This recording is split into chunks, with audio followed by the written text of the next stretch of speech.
pagbuo ng pamilya ang isa sa mga nakakasabik na parte ng buhay ng tao. Dahil lahat ay kailangang simulan sa umpisa kung saan ay kasama mo ang kabiyak mo sa buhay. Ang sulat na ating babasahin ngayon ay pinadala ng ating kabarangay na si Aika. Isang magalang na manugang at mapagmahal na asawa. Isang babaeng umasa na magsisimula sila ng kanyang asawa, kung saan silang dalawa lang ang magkasama. Pero dahil sa mga hindi inaasahang pangyayari ay may mga planong hindi kaagad nasunod. Kinailangan nilang tumira pansamantala sa bahay ng mami ng kanyang asawa. Maayos naman sa umpisa ang pakikisama niya sa pamilya nito. Pero para kay Aika, iba pa rin ang nakabukod silang mag-asawa. Dumating naman ang oras na nagawa nilang bumukod ng bahay pero nandun pa rin ang pakiramdam na para bang nakatali pa rin sila sa pamilya nito. Paano nga ba makukumbinsi ni Aika ang asawa niya na mag-focus ito sa kanilang pamilya? May mali nga ba sa gusto niyang mangyari para sa kanilang pamilya? Masyado na nga ba siyang nagiging makasarili? Gusto mo na bang malaman kung bakit mas pinili ni Aika na bumukod silang mag-asawa ng bahay? Handa ka na bang mainis at maiyak sa kwento ng buhay niya? Minsan ba ay nakasamaan mo na rin ang loob ang pamilya ng kapareha mo? Nagawa mo bang makipag-ayos sa kanya? Si Aika kaya? Paano niya pinili ang desisyon na gagawin niya para sa kanyang sariling pamilya? Malalaman natin ang landas na pinili niya dito sa mga kwento ng pag-ibig, buhay at pag-asa sa nangungunang Barangay Love Stories. Matagal ko ng pangarap noon na magkaroon ng sariling bahay kung saan ay makakasama ko ang pamilya ko. Yung pamilya ko na nagsimula at nabuo ng dahil sa wagas na pagmamahalan. Pero hindi naging madali para sa akin bago ko natupad ang pangarap na yon. Napakarami ko ring pinagdaan ang pagsubok para lamang masabi ko na tuluyan na kaming naging masaya ng pamilya ko. Dear Papa Dudut, itago niyo na lamang po ako sa pangalang Aika. 37 years old at nakatira dito sa Cavite. Ang pakikinig sa radyo ang halos araw-araw na libangan ko dito sa bahay. Lalo na kapag wala akong ibang kasama. At kailanman ay hindi naalis sa inyong istasyon na Barangay LS 97.1 ang radyo namin. Pinaka-paborito ko rin ang programa ninyo na Barangay Love Stories. Dahil palagi may life lesson na naiiwan ng bawat istorya na inyong iniere. At sana'y makapag-iwan din ng aral sa ating mga tagapakinig ang kwentong ito ng buhay ko. Nakilala ko ang first boyfriend ko si Ponzi sa isang church service. Maraming taon na ang nakalipas. Sa unang beses pa lamang na nagkwentuhan kami ay magaan ang loob ko sa kanya. Kaya nga nasundan pa ang araw na nagkita at nagkasama kami. Nauwi yon sa ligawan, nasundan ng ilang taon na relasyon. At nauwi sa planong pagpapakasal, Papa Dudut.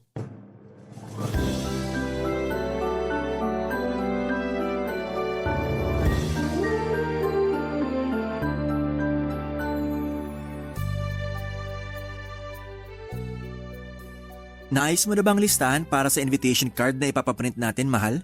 Oo, ayos na yun. Na-double check ko na rin kagabi yung listahan. Sige, isasabay ko na sa pag-send ng email mamaya dun sa supplier na nakuha natin.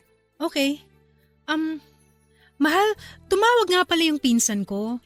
Nagre-request siya na kung pwede raw tayo magdagdag ng vegetable dishes sa menu natin sa reception. Vegetarian kasi siya. Walang problema. May mga seafood din naman akong pinalagay sa menu para sa reception natin. Hindi rin kasi siya kumakain ng seafood. 100% vegetarian kasi siya eh. Ganun ba? May iba kasi akong kilala na vegetarian pero kumakain pa rin ng seafood. Pero ako nang bahala na magpadagdag ng vegetable dishes sa menu natin. Thank you, mahal ko. Wala yon. Iilan lang naman ang bisita sa kasal natin. Kaya gusto ko na ma-enjoy nilang espesyal na araw sa buhay natin. Ay, thank you talaga kasi palagi mong pinagbibigyan ng lahat ng request ko. Nag-give and take lang naman tayo kasi pati ikaw, pinagbibigyan mo rin naman ng mga request ko. Kagaya nung kunin nating ring bearer at flower girl yung dalawang pamangkin ko. Tapos pumayag ka rin na isama natin sa bridesmaids yung dalawang pinsan ko. Kilala ko naman sila, kaya ayos lang din sa akin. Oh, magmerienda muna kayo. Nagluto ako ng ginataang bilo-bilo para sa inyo. Ilalagay ko na tong tray ng pagkain dito sa lamesa at kumuha na lang kayo, ha? Ayan, sakto. Kasi nagugutom na rin ako sa ginagawa naming pag-aayos dito para sa kasal, Mami. Kaya nga naisipan ko na magluto ng paborito mong merienda. Thank you po, tita. Anong tita? Sabi ko naman sa'yo na mami na rin ang itawag mo sa akin. Sige po. Mami. Kukuha na po ako nitong mangkok ng ginataang bilo-bilo at nagugutom na talaga ako. Sige lang, Ponsi. May mga kailangan pa ba kayong asikasuhin o idagdag para sa kasal nyo? Halos kumpleto na rin po lahat. Hindi rin naman po kasi sobrang daming iimbitahan namin sa kasal kaya kaunti lang din ang dapat na asikasuhin. Maganda nga yung ganyan na pamilya at ilang kamag-anak at kaibigan lang ang invited. Para hindi na rin kayo masyadong mapagod sa pag-aasikaso ng lahat. Ay, ano palang balak nyo pagkatapos ng araw ng kasal nyo? Ang ibig kong sabihin, saan nyo balak na magstay habang hindi pa pwedeng tira ng bahay nyo? Napag-usapan na po namin ni Ponsi ang tungkol dyan. Uupa po muna kami ng apartment para sa aming dalawa. Tama po si Aika, Mami. May nakita na rin po ako na apartment na malapit lang din sa opisina ko. Mangungupahan pa kayo? Opo, pero yung mura at maliit na apartment lang po ang balak naming upahan pansamantala. Para rin po makatipid kami kahit paano sa gastos. Kung nagtitipid pala kayo, bakit hindi na lang muna kayo dito tumira sa bahay natin? Mas makakatipid kayo kaysa umupa pa kayo ng apartment. Tapos, kapag naayos na yung bahay na pinapagawa nyo, saka kayo lumipat doon. Pwede naman po pero ang napag-usapan po kasi namin ni Ponsi, uupa na lang muna kami ng apartment para hindi kami sumiksik dito sa inyo. Ay ka, malaki tong bahay namin, kaya wala kang dapat alalahanin. Wala rin namang ibang gagamit ng kwarto ni Ponsi kapag umalis siya, kaya dumito na lang muna kayo. Kesa magbayad kayo ng pang-upa sa apartment, idagdag nyo na lang yung pambayad dun sa pinapaayos nyong bahay. Alam mo, mahal, tama si Mami. Dito na lang muna tayo sa bahay namin pagkatapos ng kasal natin. Magre-resign ka na rin naman sa trabaho mo, di ba? Oo. Sakto. Hindi ka maboboard dito sa bahay kasi makakasama mo si Mami at ang mga kapatid ko kapag nasa trabaho na ako. Ano, ayos lang ba sa'yo? Sige, ayos lang. Walang problema sa akin, mahal. Papadudot ilang buwan ding nanligaw noon sa akin si Ponsi. Siya pa nga nagsabi na gusto niyang makilala ang mga magulang ko na noon ay nakatira sa Bulacan. Taga Bulacan kasi talaga ako at sa Cavite lang ako na-assign na magtrabaho. Kaya doon na rin ako halos tumira. Nang dalhin ko siya noon sa Bulacan at pinakilala sa mga magulang ko bilang manliligaw ko, kagad siyang nagustuhan ng mga ito. Natuwa sila kasi palakwento daw si Ponsi at napaka-komportable nilang kausap ito. Pagkalipas ng isang linggo pagkatapos ko siyang ipakilala sa mga magulang ko ay sinagot ko na rin si Ponsi, Papa Dudut. Ang pakikipagrelasyon kay Ponsi ang desisyon na kahit kailan ay hindi ko pinagsisihan. Wala kasi siyang ibang pinaramdam sa akin kung hindi puro pagmamahalang. Ang dami niya na ring naging plano noon para sa future namin. Sa first anniversary nga namin, nagulat ako sa naging regalo niya sa akin. Kumuha na pala siya ng bahay na hinuhulugan para sa aming dalawa. Halos maiyak ako noong gabi na yon kasi pakiramdam ko. Parang nananaginip lamang ako. At ilang buwan nang lumipas, nagplano na rin kami na magpakasal. Dahil hindi pa maayos ang bahay namin noon ay tumira muna kami sa bahay ng mami ni Ponsi kasama ang kapatid niya, Papa Dudut.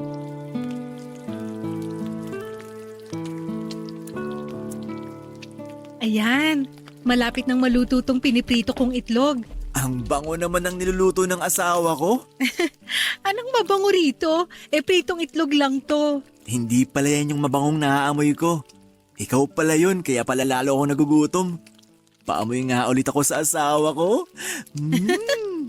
Mahal, tigilan mo nga yung pag-amoy na ginagawa mo sa leeg ko. Baka umuwi na si Mami at makita niya tayo. Eh ano naman kung makita tayo ni Mami? Mag-asawa naman tayo eh. Mahal, nakakahiya pa rin. Tsaka amoy pawis na ako kasi ang dami kong niluto para sa almusal natin. Ang aga mo ngang nagising, mahal. Hindi na kita na malayang umalis sa tabi ko. Naghihilig ka pa kasi kanina nung magising ako. Tapos ayan, nakapagluto na ako ng tosino, sinangag at itong mga sunny side up egg. Teka, ilalagay ko lang tong luto ng itlog sa plato. Napakasipag naman talaga ng mahal ko. Pero nahirapan ka bang makatulog dahil sa paghilig ko? Hindi ka naman malakas humilik, mahal. Huwag ka mag-alala. Akala ko napupuyat kita dahil sa lakas ng hilik ko eh. May oras na nagigising ako sa madaling araw pero nakakatulog din naman ako kagad. Kapag gano'n na nagigising ka ng dahil sa hilik ko, tapikin mo lang ako kahit sa braso. Kahit ilang tapik pa hanggang sa maalimpungatan ako tumigil sa paghilik. Basta wag mo lang akong sasampalin ng malakas ha. Grabe ka naman! Hindi ko naman kailangan gawin na sampalin ka pa para lang huminto ka sa paghilik mo. Baka lang kasi naiinis ka kasi nga napuputol yung sarap ng pagtulog mo. Nasanay naman na ako kaya hindi mo kailangan na mag-alala ng ganyan. Masasanay ka talaga kasi araw-araw na tayo magtatabi sa kama. Teka, magbabanyo lang pala muna ako. Sige, patapos naman na ako rito. Ipagtitimpla na rin kita ng kape mo. Okay na siguro tong 5 pritong itlog para sa amin? Ilalagay ko na sa lamesa tong plato ng mga pinrito kong itlog. Ang bilis namang uminit sa labas ngayon, oh. Oh, Aika. Hi, Mami! Saan po kayo galing? Sa Zumba session sa may clubhouse.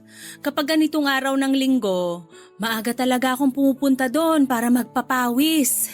Kaya po pala nung gumising ako kanina, nakita ko po kayong lumabas ng bahay. Oo, maaga rin kasi talaga kaming nag-uumpisa para hindi gaanong abutan ng sikat ng araw.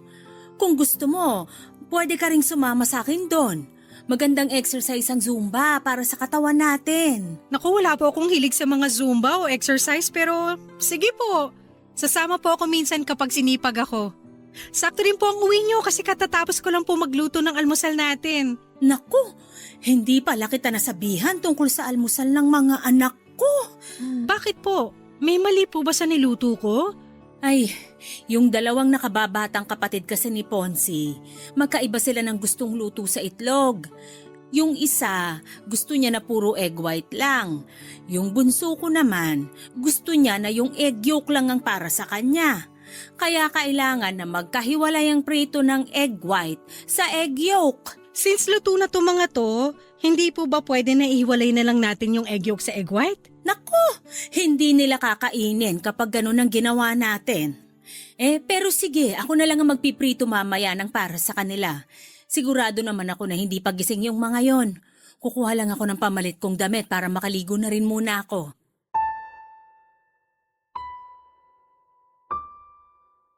Papadudot pangalawa sa 4 na magkakapatid ang asawa ko.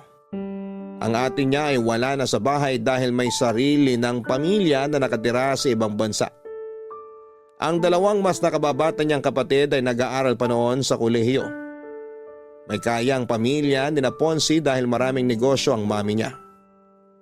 Malaki rin ang bahay nila kaya may sarili kaming kwarto ng asawa ko. Pero sa totoo lang, ayoko sa ideya na doon muna kami mag-stay sa kanila pagkatapos ng kasal namin. Ang gusto ko kasi talaga ay magkaroon kami ng solong bahay ni Ponzi. Kaya nga naiyak ako sa tuwa noong malaman ko na kumuha na si Ponzi ng bahay para sa aming 2. Isang foreclosed na bahay ang nakuha ni Ponzi, pero marami ang kailangang ayusin doon. Kaya medyo natagalan talaga ang pag-aayos niya doon.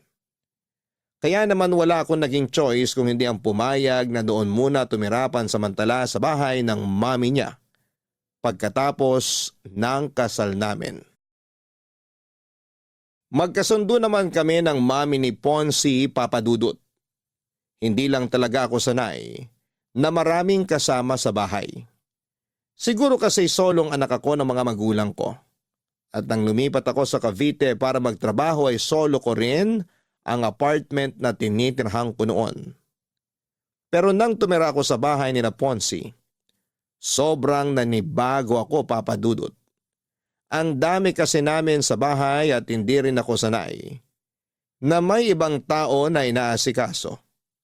Tapos ay pumayag pa ako na mag-resign sa trabaho, kaya palagi lang talaga akong nasa bahay.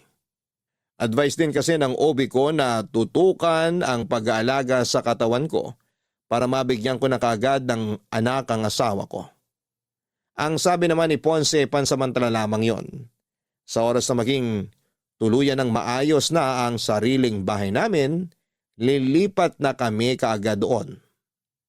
Kaya naman wala akong nagawa kung hindi ang sumang-ayon na lamang sa kanya. Iniisip ko na lamang na maswerte ako kasi mabait ang biyenan ko.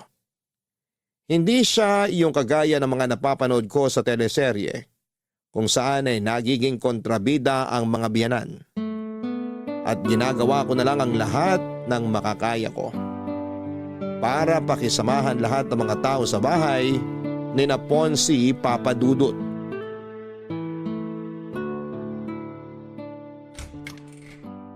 Ay, buti na lang wala masyadong traffic pa uwi.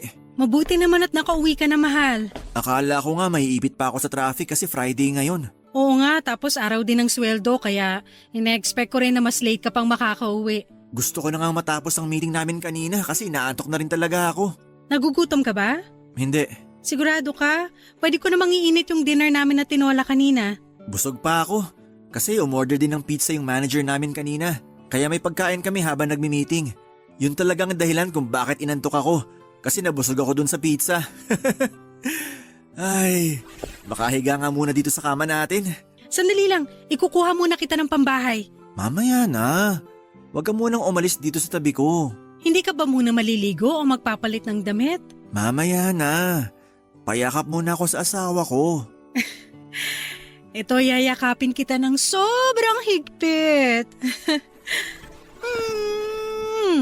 Ay, ang sarap naman talaga ng yakap ng asawa ko.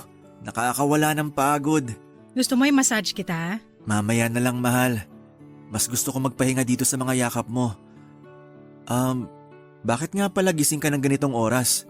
Pasado 11:00 na rin ah. Ang totoo, kanina ko pa rin gusto magpahinga pero hindi ako makatulog. Bakit? May masakit ba sa'yo? Masama ba pakiramdam mo? Walang masakit sa akin at ayos lang din ang pakiramdam ko. Ano lang, nasa kwarto kasi ngayon ng bunsong kapatid mo yung mga kaibigan niya. Mga kaklase niya yata yun. Ah, oo. Mga kaklase niya nga yun. Nabanggit ni Mami kahapon na may kailangan silang tapusin na research paper, kaya mag-overnight sila dyan. Masyado ba silang maingay kanina? Medyo maingay nga sila. Puro lalaki kasi sila doon sa kabilang kwarto tapos ang lalakas pa ng boses nila. Nag-video game pa nga yata sila kasi ang lakas ng sound ng TV nila doon. Hindi ko nga alam kung nagawa ba nila yung sinasabi mong research paper nila. Pasensya ka na sa kanila, mahal. Medyo maingay talaga sila kapag magkakasama. Okay lang naman pero sana naisip nila na may iba pa silang kasama dito sa bahay.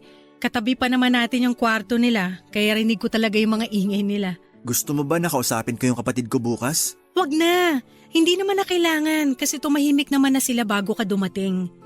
Tsaka hindi lang siguro ako sanay na may ganun kaingay sa gabi. Siguro nga, mahal. At kapag naulit pa yung pag-iingay nila ng oras ng gabi, kakausapin ko na talaga siya. Pero wag mo siyang aawayan kasi baka magkaroon kayo ng issue ng dahil sa akin. Oo, hindi ko gagawin yan. Alam mo naman kung gaano ako kahinahon kapag may gusto akong ayusin na gusot sa ibang tao. Pwede rin naman nasanayin ko na lang muna ang sarili ko sa ingay nila. Minsan lang naman sila pumunta dito sa bahay, 'di ba? Kapag sem break nila, mas madalas sila dito sa bahay, mahal. Ganun ba? Sige, mukhang kailangan ko na rin talagang masanay sa ingay nila. Pasensya na talaga, mahal. Basta kapag naulit pa to, kakausapin ko ng kapatid ko para hindi nila maistorbo ang pagpapahinga mo. Papa Dudut, bukod sa naninibago ako dahil may mga ibang kasama kami sa bahay, nahirapan din akong makisama sa mga kapatid niya. Dahil mga estudyante pa sila ng panahon na yon. Nakakalimutan nilang may iba silang kasama sa bahay na hindi sanay sa ingay nila. Madalas akong napupuyat lalo na kapag nag-i-sleep over ang mga kaibigan ng kapatid niya sa bahay. Hindi ko nga alam kung paano nakakatulog kaagad si Ponzi kahit maingay sa bahay. O baka dahil sanay na siya sa mga ganong ingay ng kapatid niya at mga kaibigan nito. Bukod doon ay nagiging issue ko rin ang pagiging makalat ng mga ito sa bahay. Lalo na kapag wala pang biyanan ko. Ayoko kasi talaga na makalat sa lugar kung saan ako nakatira. Kaya mabilis na umiinit ang ulo ko kapag nakikita ko na wala sa tamang lalagyan ng mga sapatos o tsinelas na ginagamit nila. Pati na ang pagliligpit ng pinagkainan nila ay madalas na ako ang gumagawa. Kasi kung hindi ko gagawin yon ay tatambak lamang yon sa lababo hanggang sa hapunan. Pero tiniis ko na lamang ang lahat ng yon bilang pakikisama sa kanila. Hanggang sa dumating ang panahon na sa wakas ay nagdalang tao na rin ako, Papa Dudut. Ang sarap talaga nitong ginataang tulingan na luto nyo, Mami. Tama po si Ponzi. Isa po to sa pinakapaborito ko na niluluto nyo. Mabuti pa kayo, gusto nyo yung ginataang tulingan ko.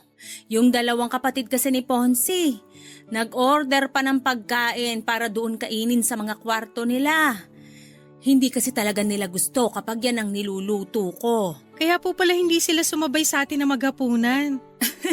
Nung nakita nila kaninang naglilinis ako nitong isdang tulingan, sinabi kaagad nila na o-order na lang sila ng pagkain nila.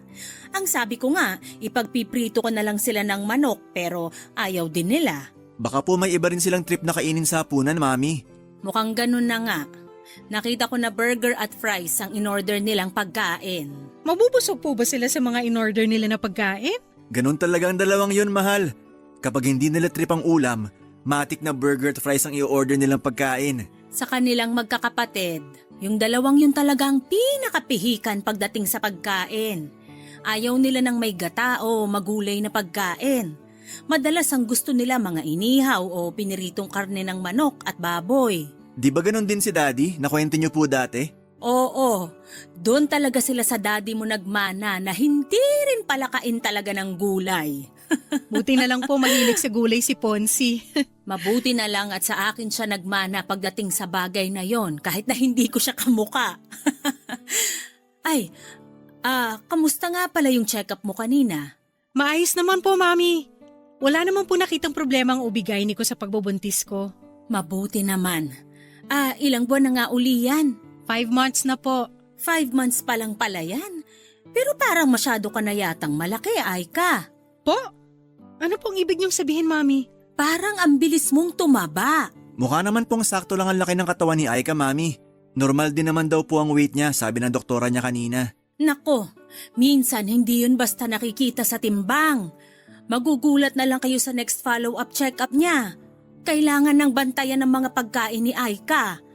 Nung magbuntis kasi ako, hindi talaga ako lumobo ng sobra. Halos tiyan ko na nga lang ang lumaki sa akin nun. Nakita ko nga po yung ibang picture niyo nung pinagbubuntis niyo yung bunsong kapatid ni Ponzi. Grabe, ang payat niyo pong magbuntis talaga. Hindi kayo sobrang tumaba o kahit na manas man lang? Sexy talaga magbuntis si Mami. Lahat ng mga pregnant photos niya, parang hindi siya buntis kapag tinakpan ang tiyan niya. Mahilig din kasi kung mag-exercise kahit buntis ako. Kaya nga ikaw, Aika, sumama ka na sa akin minsan sa clubhouse kapag Sabado at Linggo ng umaga. May mga light Zumba session naman sila para sa mga buntis na kagaya mo. Pwede nga yun, mahal, no? Sabi naman ni doktora kanina, pwede ka ng mga light exercise. Makakatulong din daw yun para hindi ka mahirapang manganak. Ayun naman pala! May advice na rin sa'yo ang doktora mo kaya sumama ka na sa akin sa Sabado. Ipapakilala kita dun sa mga kumari at kaibigan ko. Sigurado ko na mag-i-enjoy ka rin kapag nasubukan mo ng isang beses. Wala po kasi talaga akong hilig sa ganyan. Subukan mo lang, mahal. Feeling ko mag-i-enjoy ka rin kapag nakasanayan mo na. Tingnan mo si Mami, mas mukhang bata kaysa sa edad niya. Nakakabata naman kasi talagang kahit na anong klase ng exercise. Kaya samahan mo na ako kahit minsan lang na magsumba, Aika. Sige po, Mami. Sasamahan ko po kayo sa Sabado. Papadudot nung una talaga ay sinubukan ko rin na isuggest kay Ponce na kumuha muna kami ng pansamantalang apartment. Kasi ayoko talaga sa ideya na doon kami tumira sa kanila. Pero nang sabihin niya na malaki ang matitipid namin, kung doon muna kami sa biyanan ko ay wala na akong naisip na pwedeng idahilan para hindi sumang-ayon sa kanya. Tama naman kasi ang sinasabi niya na malaki ang matitipid namin. Malapit kasi ang bahay nila sa opisina kung saan siya nagtatrabaho. Kaya wala talaga akong choice kung hindi ang pakisamahan ng lahat ng kasama namin sa bahay. Kaya lang, mula nang magbuntis ako ay parang lalong kinailangan kong magdagdag ng mahabang pasensya sa bahay na yon. Naging madalas kasi ang pakikialam ng biyenang ko sa pagbubuntis ko. Pati na ang paglaki ng katawan ko ay pinupunan niya. Kahit pa ilang beses na naming sinabi na normal naman ang timbang ko. Samantalang ang mga magulang ko ay bihirang magbigay ng kahit na anong paalala na alam nilang pwedeng makaapekto sa damdamin ko. Bilang isang buntis, nagiging emosyonal talaga ang isang babae. Mabilis kaming mainis, masaktan o maiyak. Kaya naman ilang beses kong pinigilan na magpakita ng kahit na anong inis sa tuwing kaharap ko ang biyenang ko na may sinasabing hindi masyadong maganda, Papa Dudut. Papa Dudut, ang mami halos ni Ponce ang kasama ko sa ilang buwan ng pagbubuntis ko. Malayo kasi ang mga magulang ko kaya minsan lang silang makadalaw sa Cavite. Pero madalas naman silang tumatawag para kumustahin ako. Laking pasasalamat ko na lamang din at nagsilang ako ng napakalusog na baby. Nang makauwi kami sa bahay ni na Ponce, naging masikaso naman kahit papaano sa akin ang mami niya. Ayun nga lang, napipilitan akong sumama kay mami ng ilang beses sa pagsusumba niya sa clubhouse. Kahit na hindi ko to nai-enjoy talaga. Kasama rin namin si baby na noon ay pinapasyal at pinapaarawan naming saglit. Hindi man ako kasing payat ni mami, hindi naman ako sobrang taba pagkatapos kong manganak noon. Pero palagi niyang pinapaalala na kailangan ko pa rin ng mga light exercise. Tapos may mga oras pa na naiistorbo ng ingay ng mga kapatid niya ang pagpapahinga ko dahil sa ingay kasama ng mga kaibigan nito. Mabuti na lang, mas malalim ang tulog ng baby ko kaya hindi ito kaagad nagigising.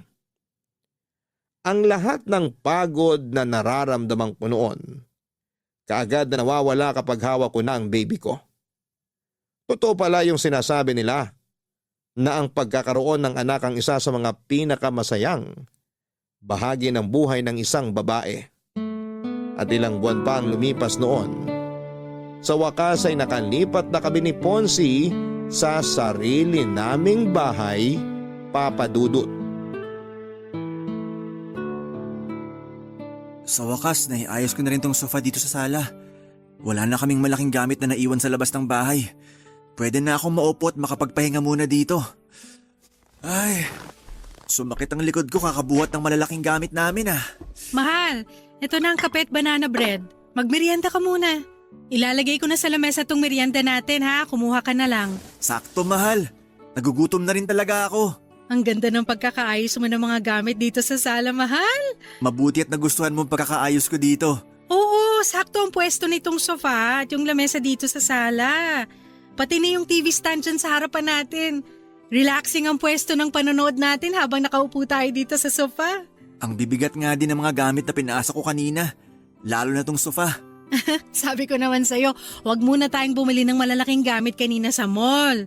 Ayos lang, kasi importante na malagyan na ng mga gamit ng bagong bahay natin. Kaya pinagsabay-sabay ko nang bilhin kanina tong mga furniture at ibang appliances. Mahal, ang sarap nitong banana bread ah. Saan mo binili to? Diyan lang sa labas. Buti nga may malapit na bakery dito sa bahay natin. Hindi ako mahihirapang bumili ng pang-almusal o merienda natin. Mukhang masarap din yung iba nilang tinda na tinapay dun. Tapos may malapit din na sari-sari store na halos katapat lang ng bakery na nakita ko. Sakto.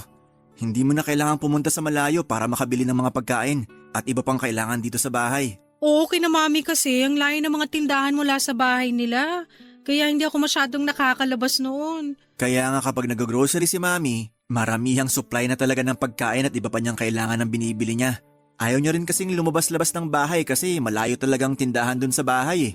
Sa bagay, nakakatamad talaga na maglakad ng malayo kung toyo o suka lang naman ang bibilhin mo. Mahal. Pasensya na pala kung hindi na ako nakatulong sa pag-aayos dito sa sala. Ang tagal kasi bago nakatulog ni baby sa kwarto. Ayaw niyang tumigil sa pag-iyak mula nang makauwi tayo galing sa mall. Narinig ko nga, mukhang naninibago pa rin siya hanggang ngayon dito sa nilipatan natin. Pangatlong araw pa lang din kasi natin ngayon, kaya sigurado kung nakakaramdam pa rin siya ng pagbabago sa paligid niya. Pero grabe, ang sarap sa pakiramdam na nakatira na tayo sa sarili nating bahay. Simula pa lang to, mahal. Simula pa lang to ng pagtupad natin sa mga pangarap natin. Oo, sa wakas.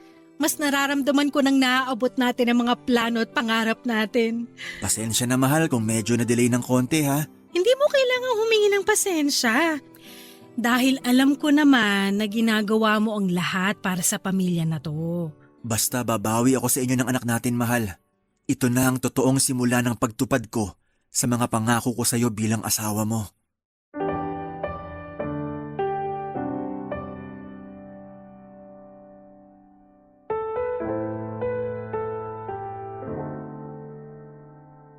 Papadudot, pakiramdam ko noon ay natupad na ang isa sa matagal ko ng pangarap. Yung makalipat kami ng asawa ko sa sarili naming bahay kasama ang anak namin. Sobrang saya ko talaga at naging maasikaso ako sa mag-ama ko. Bungalow type of house nga pala ang nilipatan namin ni Ponzi. May 2 kwarto, maluwag na sala at kusina. Meron ding gate sa labas, garahe at garden kung saan talaga namang nagsimula akong mag-alaga ng maraming halaman. Maaga rin akong gumigising noon para mag-asikaso kay baby at sa almusal ng asawa ko. Bukod sa pag-aalaga sa anak namin at pag-aasikaso sa bahay, ay naging libangan ko rin talaga ang pag-aalaga ng mga halaman habang nakikinig sa iyo, Papa Dudut, sa radyo. Wala na akong mahihiling pa ng panahon na yon. At akala ko, magtutuloy-tuloy na ang kasiyahan namin na yon. Pero hindi pala. Dahil nagsimula ang pagtatalo namin ni Ponzi nang magdesisyon siyang ganapin ang first birthday ng baby namin sa bahay ng mami niya, Papa Dudut.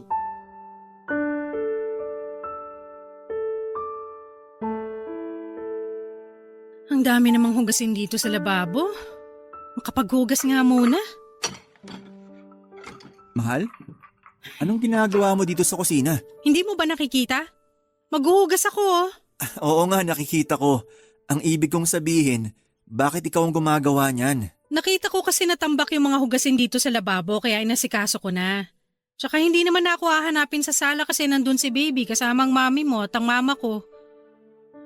Ay, ang dami naman mga baso rito. Dapat pala disposable na lang ang ginamit natin.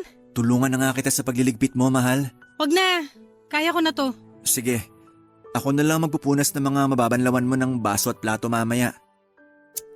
Paubos na rin pala tong dishwashing liquid. Ay! Teka, alam ko meron pang isang bote si mami na nakatabi dito eh. Hanapin ko lang saglit dito sa kahon sa may lamesa. Nakita ko na. Eto, mahal oh. Lagay mo na lang muna dyan sa tabi. Gagamitin ko yan pag wala nang laman tong bote sa lababo. Sige. Mahal? Galit ka ba? May dahilan ba para magalit ako? Hindi ko alam. Parang wala naman. Wala naman pala. So bakit mo natanong kung galit ako? Mahal, ano ba talagang problema? Sabihin mo na sa akin. Wala akong problema. Eh, ano ang kinakagalit mo?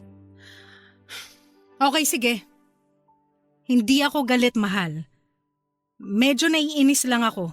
Naiinis ka saan? Hindi mo ba talaga alam kung saan ako naiinis? Dahil ba to sa birthday party ni baby na dito natin ginawa sa bahay ni mami? Hindi na ako magsisinungaling. Oo ang sagot ko sa tanong mo na yan. Akala ko ba okay lang sa'yo? Paanong hindi magiging okay sa akin? Nakapagdesisyon ka na. Pasensya na, mahal. Akala ko kasi ayos lang talaga sa'yo. Mahal, Alam mo kung gaano ako ka-excited nang makalipat na tayo sa wakas sa sarili nating bahay. At akala ko ganun ka rin, na masaya ka rin kasi may sarili na tayong bahay. Masaya naman ako. Sino bang may sabing hindi? Kung talagang masaya ka, bakit kailangan mo pang pumayag na dito mag-celebrate ng first birthday si baby? Mahal, first birthday to ng anak natin. Alam mo ba kung gaano kahalaga yun? Sina mama at papa nga kanina pa nagtatanong kung bakit hindi raw tayo nag-celebrate sa bahay natin. Akala nila, kaya tayo lumipat tong nakaraang buwan para saktong doon tayo mag-celebrate sa bahay natin. Pero hindi. Hindi natin ginamit yung pagkakataon na gawing mas espesyal sana ang birthday ni baby. Mahal, huwag ka nang umiyak. Naiinis lang ako kasi sobrang excited ko na gumawa na tayo ng maraming memory sa sariling bahay natin. Tapos parang magkaiba naman pala tayo ng mga plano sa buhay. Parang hindi ka naman talaga masayang tuparin lahat ng pangako mo sa akin. Mahal, hindi totoo yan. Sorry na. Matagal na rin kasing naplano ni Mami tong birthday party ni baby. Pero ito, promise ko sa'yo, sa mga susunod na birthday party niya, doon na natin palagi gagawin sa bahay natin. Hindi na tayo magsa-celebrate sa ibang lugar.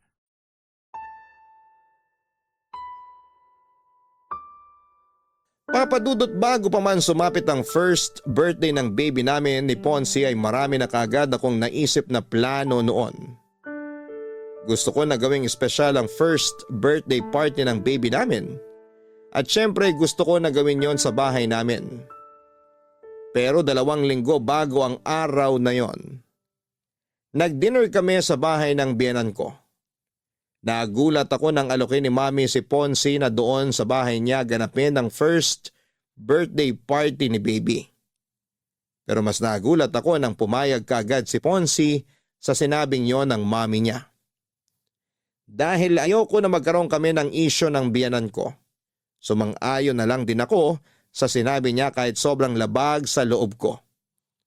First birthday kasi yon ng baby namin.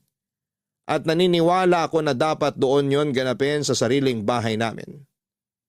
Nang dumating nga noon ang mga magulang ko sa first birthday party ni baby, pasimple silang nagtanong kung bakit hindi sa bahay namin ginanap ang party na yon. Sinabi ko na lang na matagal nang napagkasunduan ni na Ponzi at ng biyanan ko na ganapin yon sa bahay nila, Papa Dudut. Papa Dudut, nagkaayos din naman kaagad kami ni Ponzi noon. Nangako kasi siya na sa mga susunod na birthday celebration ni baby ay doon na yon gaganapin sa bahay namin. Naintindihan niya naman daw ang point ko na gusto kong mas maramdaman ang pagsisimula namin bilang isang pamilya. At hindi namin magagawa yon kung halos araw-araw kong dumalaw sina Mami sa bahay namin.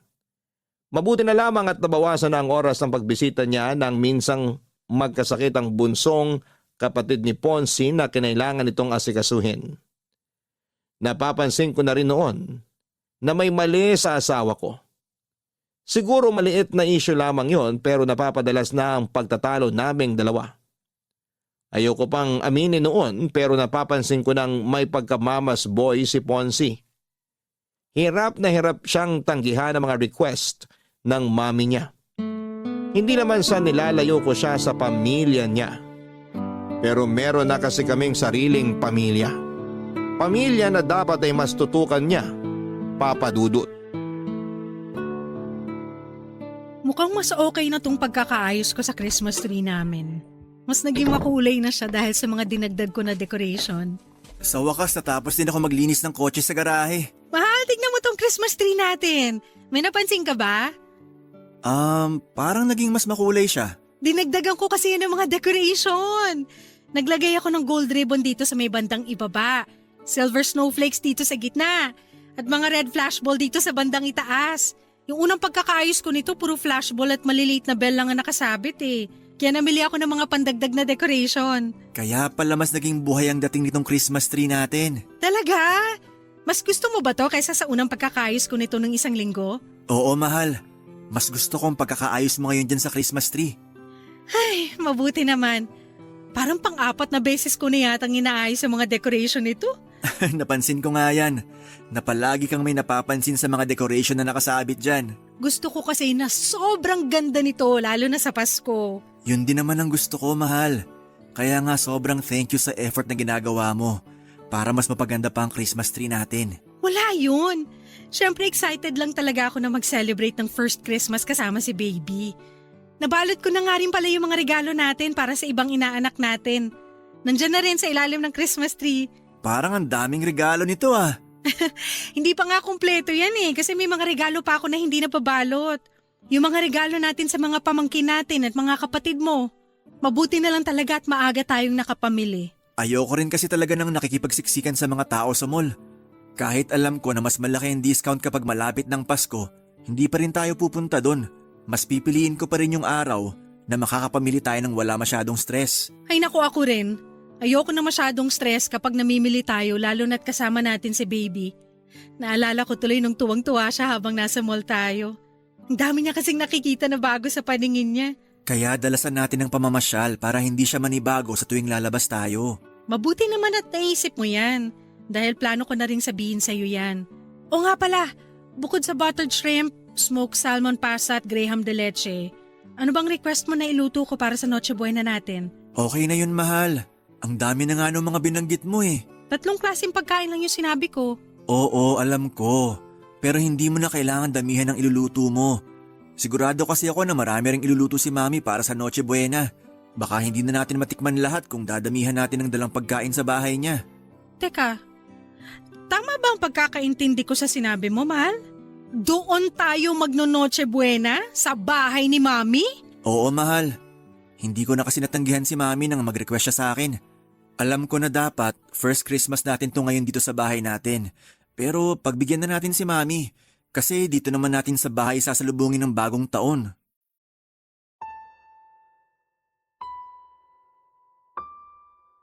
Papadudot na gulat ako nang sabihin ni Ponce na doon kami magpasko sa bahay ng mami niya. First Christmas celebration dapat namin yon sa sarili naming bahay. Pero mas pinili niya na gawin yon sa bahay ulit ng mami niya. Ang nakakainis pa doon, yung paggawa niya ng desisyon na hindi man lang tinatanong kung ayos lang ba sa akin. O siguro'y alam niya rin na hindi ako tatanggi pa. Kaya hindi niya na ako tinatanong pa. Sobrang nahirapan talaga akong itago ang inis na nararamdaman ko noon. Gustong-gusto kong awayin ang asawa ko.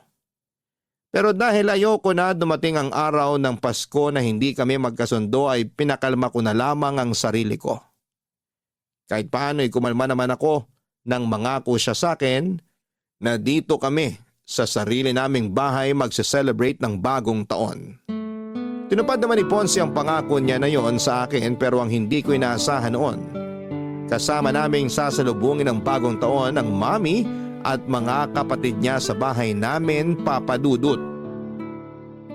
Salamat sa pag-aasikaso niyo sa amin ng mga kapatid ni Ponce, Aika. Walang anuman po, Mami. Sana po nag-enjoy kayo sa pagse-celebrate natin ng bagong taon dito sa bahay namin. Siyempre naman, ang sasarap ng mga hinanda mong pagkain. Sabi ko naman po sa inyo, mas masarap na magluto ngayon ng asawa ko eh. Napansin ko rin yan sa dami ng mga nakain ko kagabi. Masarap din po yung mga dala niyong pagkain. Ang dami pa nga pong natira dito sa amin. Ayaw niyo po ba talagang dagdagan yung pagkain na iuuwi niyo sa bahay niyo? Oo nga po, Mami. Ang dami pa pong pagkain na natira dito sa amin. Ayos na yung mga binalot ko kanina at nilagay sa kotse. Alam nyo namang napakaselan ng dalawang kapatid mo. Kapag alam nilang nakailang init na yung pagkain, nawawala na sila ng gana. Grabe, ang seselan nga po talaga ng mga yan sa pagkain. Kaya nga hindi rin talaga masyadong madami ang niluluto ko para hindi masira at masayang sa bahay namin. Aika, sigurado ka ba na ikaw nang bahala sa lahat ng kalat at ligpitin na naiwan namin sa bahay nyo? Opo, Mami. Kayang-kaya na po namin ni Ponce yun. Pasensya na at medyo naging makalat yung dalawang anak ko, ha? Ayos lang po. Tuwang-tuwa naman si baby sa kanilang dalawa kagabi. Oo nga po. Hanggang ngayon ang himbing ng tulog ni baby sa kwarto namin. Namiss lang din ng mga kapatid mo yung anak mo. Kaya dalas-dalasan nyo sana ni Aika ang pagdalaw sa bahay. Sige po, Mami. Basta maluwag ang schedule ko, dadalaw po kami sa inyo. Mabuti naman kung ganon. O sige, pupunta na ako sa sasakyan namin at baka naiinip ng mga kapatid mo doon. Salamat uli, Aika, ha? Happy New Year sa inyo. Happy New Year din po, Mami. Mag-iingat po kayo. Bye-bye.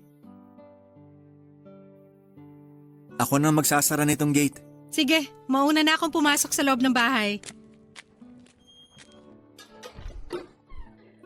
Unahin ko munang linising itong mga nagkalat na unan at kumot dito sa sala. Mahal, ako na lang magliligpit ng mga pinagkainan natin sa lababo. Ikaw ang bahala. O gusto mo, unahin ko munang ayusin ang mga kalat sa garden. Ang sabi ko, ikaw na ang bahala, di ba? Hindi mo naman kailangan magtaas ng boses, mahal. Tanong ka ba kasi ng tanong? Pwede naman gawin na lang kung anong gusto mong unahin. Kasi yun naman lagi ang ginagawa mo, di ba? Wala ka naman talagang pakialam sa opinion ko o kahit ano pang sabihin ko. Mahal, alam mong hindi totoo yan. Mag-asawa tayo, Kaya bigla ka na lang gumagawa ng desisyon. At hindi mo man lang tinatanong kung okay lang ba talaga sa akin. Tungkol ba to sa pagsa-celebrate natin ng bagong taon kasama sina Mami? Oo. Ay ka, tinanong naman kita tungkol doon at ang sabi mo, ayos lang nakasama natin sila na salubungin ng bagong taon. Ponsi, tinanong mo yan sa akin nung nandyan na sa labas si na Mami. Alam nga namang humindi ako at palisin ko sila, di ba? Alam mo, akala ko talaga naiintindihan mo na ako pero hindi pala. Sorry. Akala ko talaga walang issue sa'yo na kasama natin ang pamilya ko. Wala naman talagang issue sa akin na makasama natin sila. Ang issue dito, hindi mo pinapaalam sa akin na maayos yung mga desisyon na ginagawa mo. Akala ko ba dalawa tayo sa relasyon na to? Pamilya tayo, di ba? Bakit hindi ko maramdaman yon? At bakit ayaw mo hayaan na makapagsimula tayo ng tayo lang ng anak natin? Ponsi, hindi naman sa pinagdadamot kita sa pamilya mo. Pero sana naman, hayaan mo na makapagsimula tayo ng tayong tatlo lang ng anak natin. Yung tayong tatlo lang dito sa sarili nating bahay. At hindi natin magawa yon kung palagi tayo nakadikit sa mami mo. Yun lang naman ang hinihiling ko. At sana maintindihan mo kung bakit hinihiling ko to sa'yo. Papadudot bago dumating ang mami at mga kapatid ni Ponsi ay nakapagluto na ako ng handa para sa amin. Simple lang ang mga niluto ko kasi tatlo lang naman kami noon sa bahay. Yun pala ay mali ang inaasahan ko na mangyayari sa pagsalubong namin ng bagong taon. Nagulat na lamang ako ng bandang 8:00 ng gabi noon ay dumating ang biyenan at mga bayaw ko. Ang dami nilang dalang pagkain at doon pa lang, alam ko na kaagad ang plano nilang gawin. Nang makita ni Ponsi ang pagtataka sa mukha ko'y ngumiti lang siya at sinabi niya sa akin na tumawag raw sina Mami para sabihin na on the way na ang mga ito papunta sa bahay namin. Kumbaga hindi na rin siya nakatanggi sa mga ito. Wala naman akong pinakitang hindi maganda sa Mami at mga kapatid ni Ponsi ng gabi na yon. Kagaya ng dati pinilit ko na lang na pakalmahin ang sarili ko at pakisamahan sila. Pinilit kong gawing natural ang ngiti sa mga labi ko at ang tono ng boses ko sa tuwing kausap ko sila. At bago tuluyang sumikat ang araw kinabukasan ay nagpaalam na rin silang uuwi na sa bahay nila. Hanggang sa mga oras na yon, pinapakalma ko pa rin ang sarili ko. Kasi ayoko magkaroon kami ng issue ng manugang at mga bayaw ko. Mukha namang nag-enjoy sila noon sa bahay at hindi nila naramdaman na may inis na akong pinipigilan noon. Hindi naman sa nagiging unfair ako kasi parang nilalayo ko na si Ponsi sa pamilya niya. Pero gusto ko lang talaga papadudot na maintindihan ni Ponsi kung paano kami dapat na magsimula. Na hindi kami pwedeng laging nakadikit sa pamilya niya. Na dapat sinasali niya ako sa paggawa ng mga desisyon na makakaapekto sa akin at sa anak namin. Masasabi ko na yon ang pinakamalalang naging pagtatalo namin noon. Kasi pakiramdam ko, hindi niya pa rin ako sinasama sa bawat desisyon na ginagawa niya. Pagkatapos ng araw na yon ay sinuyo ako ni Ponce at humingi siya ng sorry sa akin, Papa Dudut. Inamin niyang naging pagkakamali niya sa relasyon namin at nangako siya na mas magiging responsable siya bilang asawa ko at daddy ng anak namin. Masasabi ko naman na tinupad niya yon dahil pagkatapos ng araw na yon ay nagagawa na niyang tanggihan ang mga request ng mami niya na pumunta kami sa kanila. O kapag gusto nitong pumunta sa bahay namin, gumagawa ng dahilan ng asawa ko para hindi yon matuloy. Hindi naman namin sila iniiwasan sa lahat ng oras. May mga araw rin na pinagbibigyan namin sila. Pinaparamdam lang namin na mas gusto naming simulan ang pamilya namin nang hindi kami umaasa sa ibang tao. Salamat po Papa Dudut kung sakali man na mabasa ninyo ang sulat kong ito. Sana'y nakapag-iwan ng aral ang kwento namin ng asawa ko. Hindi masama ang matutunan nating bumukod para makapagsimula ng isang bagong buhay at pamilya. Hanggang dito na lamang po ang kwento ko. And more power sa inyong programang Barangay Love Stories. Ang inyong forever kapuso at kabarangay,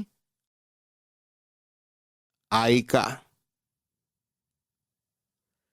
Maraming salamat Aika sa tiwala at oras na ibinigay mo para makapagbahagi ng iyong kwento dito sa aming programang Barangay Love Stories. Totoong hindi naging madali ang mga pinagdaanan mo. Lalo na sa pagsisimula ng iyong pamilya. Pero humahanga ako sa naging katatagan na ipinakita mo para maabot ang iyong mga pangarap. Tandaan mo na hanggat alam mong wala kang sinasaktan o tinatapakan na ibang tao kailanman, ay hindi mali ang desisyon na pinipili mo. Lalo na kung ito ay para sa kasiyahan ng iyong pamilya. Hanggang sa muli, ako po ang inyong si Papa Dudut sa mga kwento ng pag-ibig, buhay at pag-asa sa Barangay Love Stories number 1. Dear Papa Dudut, matagal kong pinag-isipan kung gagawin ko ba ang sulat na ito para ipadala sa inyo. Masakit at masalimuot kasi ang pinagdaanan ko sa mga nagdaang taon na kung maaari ay hindi ko na ito gustong balikan pa. Pero naisip ko na kung hahayaan ko lang na nakatago ang kwento ng buhay ko ay baka mawala nito ng kwenta. Gusto ko kasi na habang nabubuhay pa ako ay magsilbi akong inspirasyon at aral sa mga taong nakikinig sa inyong programa. Tawagin niyo na lamang po ako sa pangalang Shine. 40 years old na ako sa ngayon. Isang edad na hindi ko inaasahan na aabutin ko pa. Isa po kasi akong cancer patient, Papa Dudut, at napunta ako sa sitwasyon kong ito dahil sa mga maling desisyon na ginawa ko noong kabataan ko. Pangatlo ako sa 5 magkakapatid bilang middle child. Ako yung laging kulang sa atensyon, laging napapabayaan, hindi pinapakialamanan. Kaya naman noong nagdalaga ako ay napunta ako sa maling direksyon, napabarkada at naging takbuhan ko sa mga panahong kailangan ko ng pagmamahal at suporta ang mga barkada. Pero sa barkadang sinamahan ko, sa kanila ako natutong magbisyo. 17 years old lamang ako noon nang natuto akong magsindi ng sigarilyo. Hindi ko naman dapat yon susubukan kung hindi lang dahil sa peer pressure. Parang one of the boys kasi ako noon at karamihan sa mga kaibigan ko ay lalaki. Mahilig silang manigarilyo noon hanggang sa sinubukan ko na ito ng isang beses. Huli na noong napagtanto kong meron na rin akong adeksyon sa sigarilyo at dinala ko ang bisyong yon hanggang sa pagtanda ko, Papa Dudut.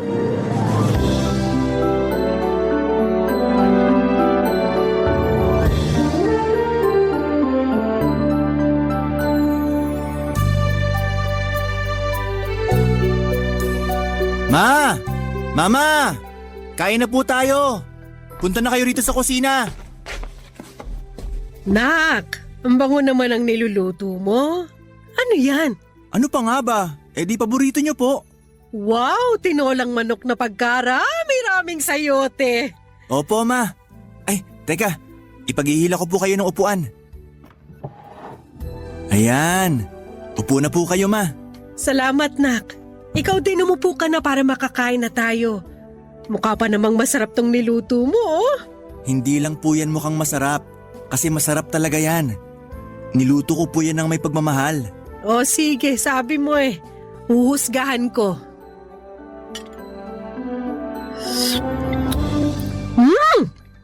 Totoo nga! Masarap! Kitams? Alam ko po na paborito niya yung tinola. Kaya inaral ko talaga paano magluto ng masarap at may pagmamahal. Salamat, Nak, ha? Hindi mo ko pinababayaan. Ang bait-bait mo sa akin. Kasi po mama ko kayo. Kaya bakit ko kayo pababayaan? Naisip ko lang naman pero kaya ko namang sarili ko, anak. Kaya hindi mo na ako dapat masyadong alalahanin. Ma, saan na naman po papuntang usapang ito? Ang ibig kong sabihin, mag-girlfriend ka na, Nak. Kasi kung inaalala mo na wala magbabantay sa akin pag nagkaroon ka na ng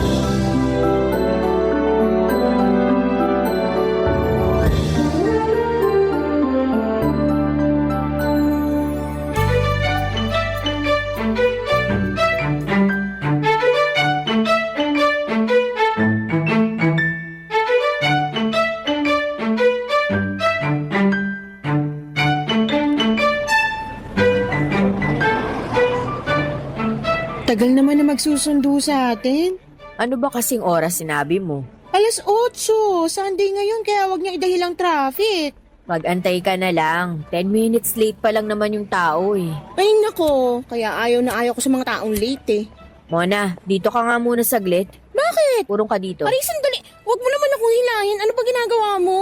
Gagamitin ko yung likod mo. Ang lakas ng hangin eh. Hindi ako makapagsindi. Ayan, sigarilyo na naman. Kakasindi mo lang kanina. Hayaan mo na. Tagal nung sasakyan natin eh. Wala akong magawa. Eto, candy, para may ginagawa yung bunganga mo. Uy, salamat. Sakto, hindi menthol tong nabili kong Yossi kanina. Binigay ko yan para may pagkaabalhan niyang bibig mo, hindi para ipareha mo sa Yossi. Ikaw talaga. Kaya ka nasasabihan bad breath eh. Kasi laging usok bunganga mo. Excuse me, hindi ako bad breath no. Mabango bunga nga ako kahit araw-araw ako naninigarilyo. Kahit amuin mo pa. Ew, yuck! Ang baho nga! OA? Tingnan mo, pati boses mo nagbabago na dahil sa kakayosi. Dahil to sa ubo ko, hindi sa Yossi. Lahat na lang, Yossi may kasalanan. Hindi talaga yun dahil sa ubo, dahil yan sa kakayosi mo. Ano namang kinalaman ng Yossi sa boses ko, Aber? Mababa na boses mo, tsaka tunog gas-gas na kasi nga, dahil yan sa mga kemikal na hinihipak mo. Isang kahaba naman kasi ng sigarilyong nauubos mo araw-araw. Malamang magbabago talaga boses mo. Doktor ka? Paano mo naman nalaman yan? Huy, common sense lang yan. Mabuti nga sana kung vocal cords mo lang yung apektado, ay paano yung lungs mo? Huwag kang mag-alala, matibay tong baga ko. Sabihin mo sa akin yan ha, after 10 years kapag maayos pang paghinga mo. Parehong-pareho talaga kayo ng nanay ko. Ang dami niyong pagkakatulad. Tulad naman ng ano. Pareho kayong nagger. Lahat na lang napapansin, lahat pinagbabawal. Concern lang naman kasi kami sa kapakanan mo. Matanda na ako. Alam ko kung ano ang tama at mali. Alam ko rin kung ano ang bawal at hindi. Sure ka ba? Kasi mukhang hindi naman eh. Alam mong masama sa kalusugan yung paninigarilyo eh. Pero sige ka pa rin. 13 years na ako nagyoyosi. Mukha ba akong mamamatay na? Tingnan mo nga, mas malakas pa ako sa kalabaw. Nakakatakbo pa nga ako eh. Gusto mo, lakarin na lang natin yung pupuntahan natin? Tingnan natin kung sinong masihingalin sa ating dalawa, ano? Bahala ka dyan. Mamamatay na lang talaga ako dahil sa kakayosi mo eh. Uy mo talaga. Totoo naman. Marami ng cases ngayon ang nagkakaroon ng lung cancer dahil sa secondhand smoking. Akala mo ba ikaw lang apektado sa usok ng sigarilyo mo? Hindi, damay din ako no. Tuwing magkasama kaya tayo, lagi ko nalalanghap yung yosi mo. Eh di dun ka sa faraway para di ka magka-lung cancer. Uy, tapos alam mo ba, isang beses napagkamalan ako ng boyfriend kong nagyoyosi daw ako. Talaga? Bakit ka naman niya pagkakamalan? Eh malamang, amoyosi kasi ako. Sumakay ako sa sasakyan mo nung time na yun eh. Eh, yung sasakyan mo, sa halip na air freshener, usok ng sigarilyong naaamoy. Eh anong sinabi mo? Eh, sinabi ko na ikaw kasama ko. Ayun, nagets naman agad niya. Sira ulo talaga yun. Nakakabit na yung pangalan mo sa sigarilyo. Sa sobrang kaadikan mo dyan, kulang na lang, yan na rin kainin mo araw-araw. Oo na, ako na ang rina ng sigarilyo. Happy ka na? Eh, saka na lang ako magiging masaya kapag tinigil mo ng bisyo mong yan na mukhang imposible nang mangyari. Mas posible pa yata ang pagputi ng uwa kaysa magkatotoo yung hiling ko eh. O ito na, papatayin ko na. Gina G ka naman dyan. Papatayin mo kung kailan pa ubus na. Pengi ng pabango. Hindi na kailangan. Kahit maligo ka pa ng pabango, hindi na maaalis ang amoy ng yosi sa katawan mo. Parte na yan ng body scent mo. Sige na, bago pa dumating yung sundo natin. Wala akong dalang pabango. Alcohol gusto mo? Oo, kahit ano na dyan. Noong mga panahong yon ay hindi ko alam na nagsisimula na akong makaramdam ng mga sintomas sa katawan ko. Nagkaroon ako ng ubo na hirap nang gumaling. Ubuing bata talaga ako, Papa Dudut, dahil simula pagkabata ay mahina na talaga ang immune system ko. Kaya naman nga nagkaroon ako ng ubo na hindi gumagaling ay hinayaan ko na lamang ito dahil nasanay naman ako. Nataon din na flu season noon at sunod-sunod ang mga taong nagkakaroon ng ubot sipon. Kaya hindi ko ito pinansin masyado. Hindi nagtagal ay nagsimula akong makaramdam ng pagkahingal. Dati na akong madaling mapagod dahil nga sa pagsisindi ko ng yosi. Pero noong mga time na yon ay mas lumala pa ang paghihingalo ko.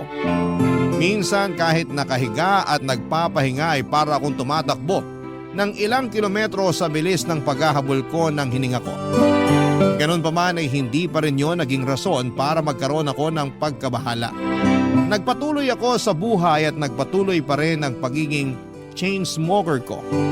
Papa Dudut, sigarilyo na ang naging best friend ko simula noon. Kapag masaya, stress o kinakabahan ay palagi akong nagsisindi. Kapag gusto kong magpahinga bago matulog at pagkagising sa umaga, habang nagkakape ay laging may nakaipit na stick ng sigarilyo sa pagitan ng mga daliri ko. Nakaka-addict kasi ang nicotine na dala ng sigarilyo. Sa pamamagitan noon ay kinakalma nito ang sistema ko. Lagi nga akong pinagsasabihan ng mga kakilala ko dahil minsan ay nasosobrahan na ako sa paghit-hit ng sigarilyo. Pero lagi kong sinasabi na lahat naman ng tao ay mamamatay din, kaya sinusulit ko na lamang ang buhay ko sa pamamagitan ng paninigarilyo.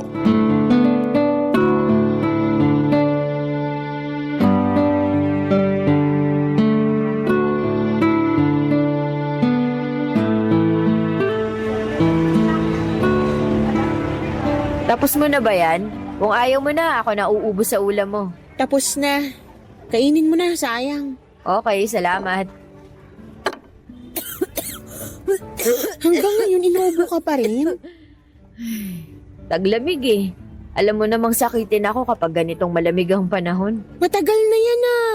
Hindi ka pa ba nagpapacheck up? Ano namang ipapacheck up ko? Yang ubo mo malamang. Sus, ubo lang to. Gagastos ako para sa ubo lang. Bahala ka. Mamaya mauwi yan sa pneumonia. Kahit kailan talaga, napaka-overthinker mo. Masyado kang advance mag-isip. Baka mabukulan lang ako. Iisipin mo na agad, cancer. Mas maganda na yung mag-overthink kesa maging pabayaan, no? At least kapag planning ka, malalaman agad kung may sakit ka o wala. Kung wala, edi very good. Paano kung meron? Wala akong sakit. Ubo lang to. Sus, the whole year inuubo ka? Chill ka lang. Masyado ka namang concerned sa akin eh. Pabot nga ng tubig. Kasi bilang kaibigan, may paki ako sa kalusugan mo. Oh, ayan yung tubig. Salamat. Katulad nga ng lagi kong sinasabi sa'yo, kaya ko na ang sarili ko. Okay lang yung maging concern ka, pero yung mga simpleng bagay, hindi mo na kailangang ipag-alala pa. Sarap talaga ng malamig na tubig. Minsan kung ano pa yung akala nating mga simpleng bagay, yun pa ang pinagmumulan ng malalaking problema. Yung kaibigan ng tita ko akala nga niya simpleng kagat lang yung nasa binti niya nun eh. Hinayaan niya hanggang sa nagka-impeksyon, lumala. Tapos diabetic pala, kaya ayun, pinutol yung binti.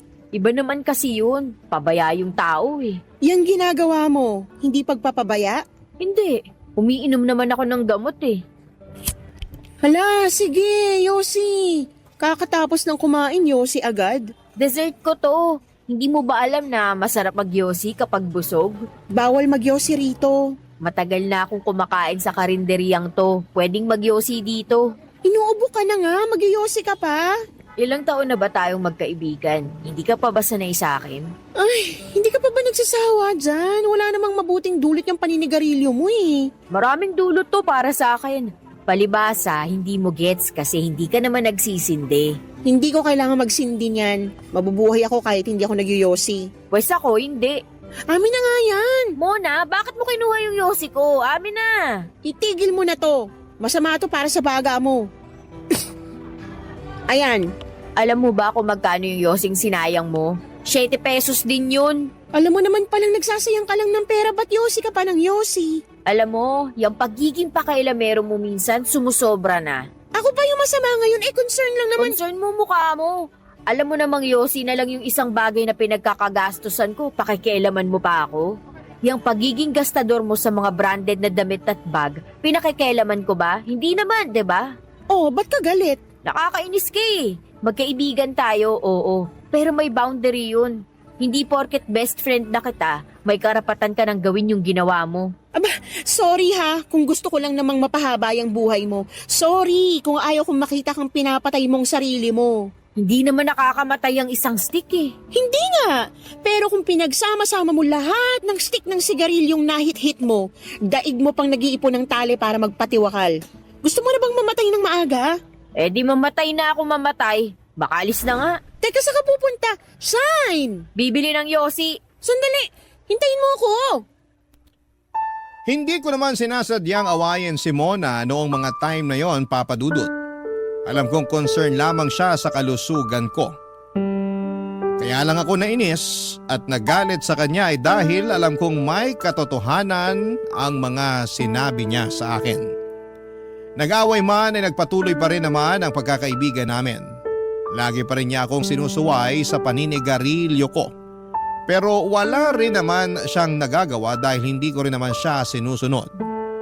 Papa Dudut, halos 1 taong ko ring hinayaan ang mga sintomas na yon sa katawan ko. Masyado ko nakatutok noon sa pagiging alipin ng salapi. Hindi ko na napansin pa na kailangan na rin pala ng atensyon ng katawan ko. Nagsimula akong makaramdam ng chest pains, maging ang ubo ko ay lumala ng lumala sa puntong kada ubo ko ay sumasakit na ang muscles sa bandang tiyan ko. Mas nahirapan din akong huminga at kaunting kibot lang ay para bang nauubusan ako ng hangin sa baga ko. Nagkaroon din ako ng kulay brown na plema na mas lalo kong kinabahala. Dahil sa hindi may paliwanag na nangyari sa akin, ay nagpa-check up na ako sa doktor. Kinunan ako ng x-ray at ilang lab test. Wala silang nakita sa resulta ng x-ray ko, pero noong sumailalim ako sa CT scan ay doon namin napag-alamang meron silang nakitang maliit na tumor sa lungs ko.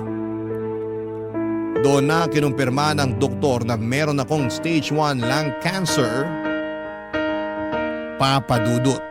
Barangay Love Stories. Barangay Love Stories. Ilang araw kong sinolo ang balitang natanggap ko, Papa Dudut. Hindi ako makapaniwala noon na sa edad na 31 ay meron akong cancer. Masyado pa akong bata at marami pa akong bagay na gustong gawin at abutin. Para bang ang malawak na future na matagal ko nang pinaplano ay biglang naputol. Hindi ko alam kung paano ko noon sasabihin ang masamang balita sa pamilya at kaibigan ko.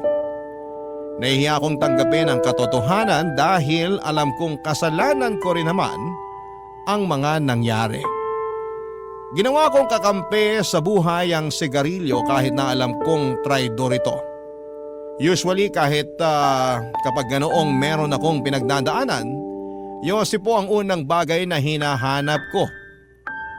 Pero sa pagkakataong yun ay hindi ko magawang tignan ang natitirang kahan ng yosi sa kwarto ko. Sa sobrang galit ko ay sinunog ko yon sa likod ng bahay at nangako ako sa sarili kong hindi na ako hahawak pa ng tabako. Totoo nga ang sinasabi nila na palaging nasa huli ang pagsisisi, Papa Dudut. Dahil sa nangyari ay napalayo ako sa mga taong nakapaligid sa akin. Agad napansin ni Mona ang pagiging mailap ko pero noong mga time na yon ay hindi ko pa kayang sabihin sa publiko ang dahilan kung bakit ako nagmumukmok. Binigyan ko na lamang ng ilang araw ang sarili ko para tanggapin ang katotohanan At saka ako nagplano kung ano ang mga sunod kong hakbang na kailangan kong gawin. Noong nag-sink in na sa isipan ko na may cancer ako ay saka lang ako naglakas loob na magkwento kay Mona, Papa Dudut.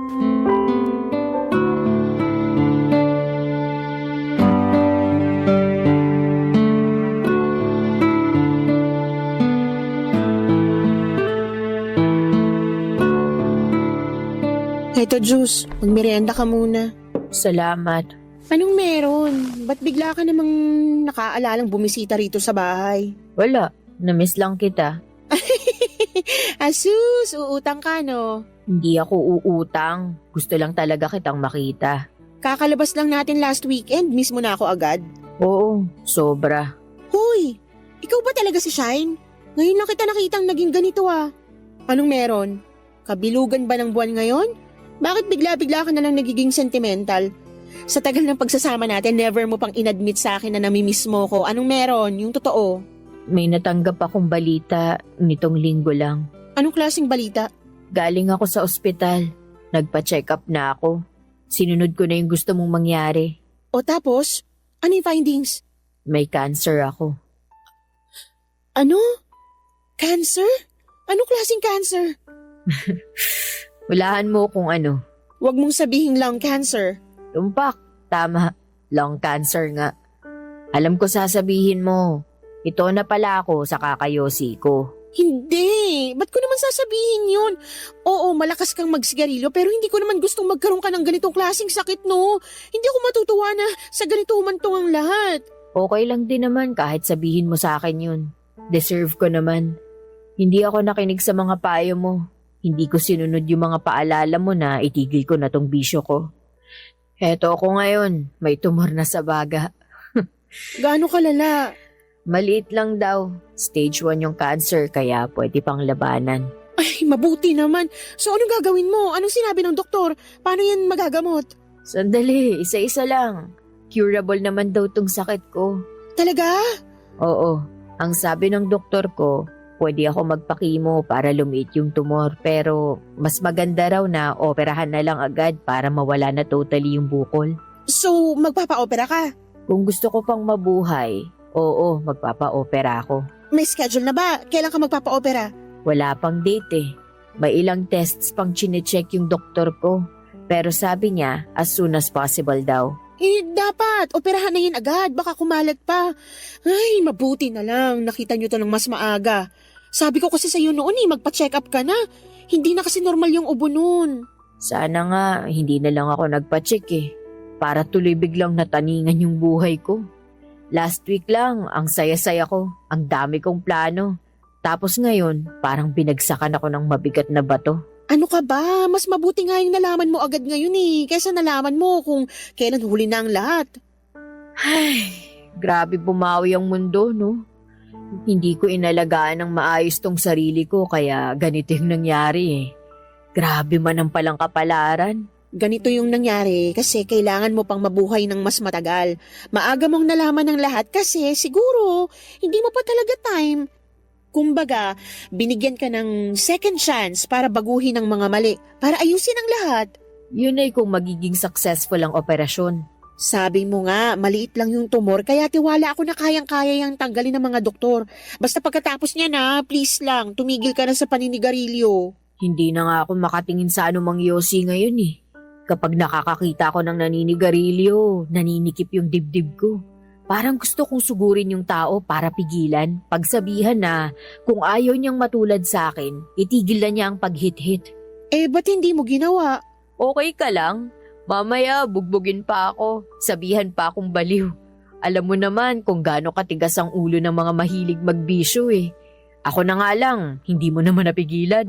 Kailangan talaga yung madadala ka, no? Nakakalungkot lang na kailangan pang umabot ang lahat sa ganito para lang magbago ka. Kaya nga eh, mas matigas pa kasi sa bato tong ulo ko.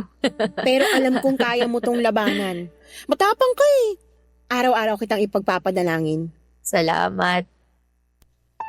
Mas pinili ko ang magpa-opera, Papa Dudut, para masiguradong tuluyan ng maaalis ang cancer sa katawan ko. Sa awa ng Diyos ay naging successful naman ang operasyon ko. Mabuti na lamang daw at maaga nilang na-diagnose ang sakit ko. Kung hindi, baka mas lumaki pa at may chance na kumalat pa ang tumor sa baga ko. Pagkatapos ng surgery ay ilang buwan din akong nagpagaling, Papa Dudut. Si Mona ang naging katuwang ko sa pagpapagaling at hindi niya ako pinabayaan sa healing journey ko.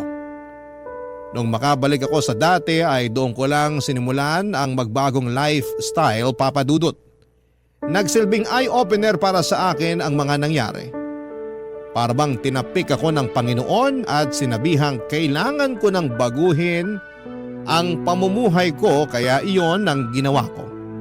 Naging mapili ako sa pagkain, umiwas na ako sa mga matatamis, mamantika, matataba at mga processed na pagkain. Tubig at fresh juice na lamang din ang iniinom ko. Paminsan-minsan ay nagkakape ako pero sinusubukan ko na rin itong iwasan. Prutas at gulay ang mga pangunahing pagkain na pinagtutuunan ko ng pansin. Inalis ko na rin lahat ng bisyo sa sistema ko. Pati ang pagpupuyat ay hindi ko na rin ginawa pa. Sobrang natakot ako noon para sa buhay ko kaya lahat ng bagay na hindi ko noon binibigyang pansin ay pinahalagahan ko na noon. Mahirap i-take for granted ang buhay. Ang nakakalungkot ay saka mo na lang ito mapagtatanto kapag nasa bingit ka na ng kamatayan. Kaya naman sa panibagong buhay na ipinagkaloob sa akin ay pinahalagahan ko na ang pagkakataong yon, Papa Dudut.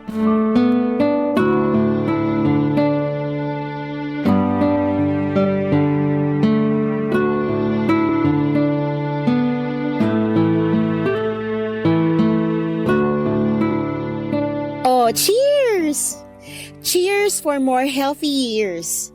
Wait lang, nasa na yung tubig ko? Ay, oo nga pala, hindi ka na uminom ng alak. Oo, nagbagong buhay na tayo. Ikaw, magbago ka na rin. Huwag ka nang mag-inom.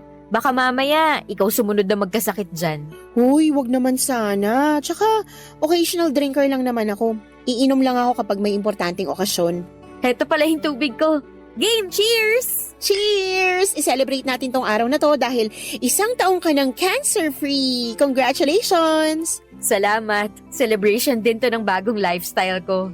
Akala ko mahihirapan akong isustain tong bagong buhay na to. Pero madali lang naman palang mabuhay ng healthy. Malakas yung motivation mo eh.